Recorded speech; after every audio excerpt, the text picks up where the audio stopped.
अस्सलामुअलैकुम, welcome to another mini vlog. आज है 9 मुहर्रम और पहले ही बता दूं आपको, आज 9 मुहर्रम के दिन 2 व्लॉग आने वाले हैं, पार्ट 1 और पार्ट 2। पार्ट 1 में मैं आपको इफ्तार, नमाज पढ़ना और फिर शरबत की फातिहा करना, ये सब चीज़ें दिखाऊंगा पहले व्लॉग में। और इंशाल्लाह दूसरे व्लॉग में हलीम का पार्ट होगा, क्योंकि अल्हम्दुलिल्लाह आज हमारे घर में हलीम भी पक रहा है। तो टाइम को ज़ाया ना करते हुए 5:15 बजे मैं जाऊँगा सबसे पहले असर की नमाज पढ़ने, और उसके बाद इंशाल्लाह मैंने निकलना है इफ्तार का सामान लेने के लिए। नमाज पढ़ने के लिए मैं कयाम के लिए खड़ा हूँ। नमाज पढ़ने के बाद शुक्र अल्हम्दुलिल्लाह करके दुआ मांग के मैं निकला सीधा इफ्तार का सामान लेने के लिए। लेकिन रास्ते में मुझे मामू ने बोला कि भाई जा रहे हो तो मेरा काम करते हुए आना। तो मामू का काम करके निकला ही था कि घर के फ्लैट के सामने उनके बच्चे माशाल्लाह सभी लगा रहे थे, और मुझे इनको देख के अपना बचपन याद आ गया। इस तरह हम भी सबीरे लगाया करते थे, और अब आज हम बड़े हो गए तो अब जरन को बोलते कि भाई तुम लगाया करो सबीरे माशाल्लाह। वापसी में जरन भाई को मैंने शरबत पिलाया, क्योंकि भाभी का, तैयब का, मेरा तो आज रोजा था। मैंने पहले ही पिछले व्लॉग में बता दिया था। तो जरन शरबत पिया, हमारा तो रोजा था। लेकिन एक बात बता दूं, जब तक आपके साथ पंचर वाला काम ना हो ना, आपका दिन नहीं गुजरता।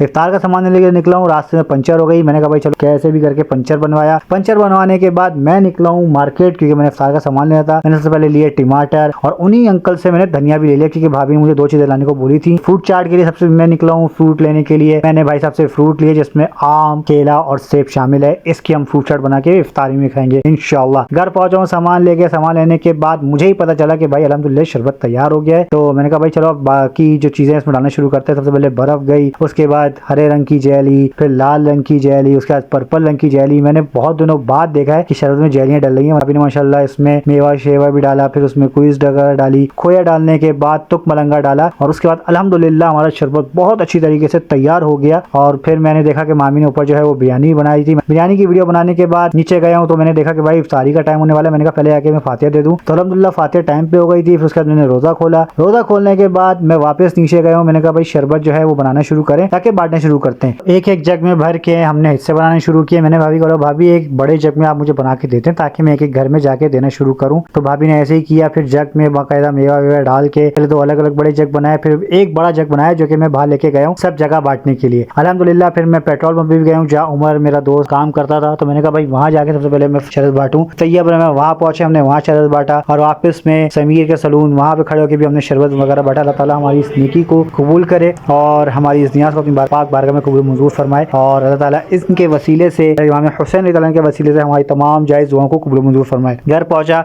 थक गया। मैंने कहा भाई व्लॉग को इधर ही एंड करता हूं, क्योंकि पार्ट 1 खत्म हो गया। पार्ट 2 इंशाल्लाह स्टार्ट करेंगे, और बाद में अभी पार्ट 1 खत्म करते हैं ना। बहुत ज़्यादा ख्याल रखिएगा। Stay happy and stay blessed with us. Thank you so much. अल्लाह हाफ़िज़।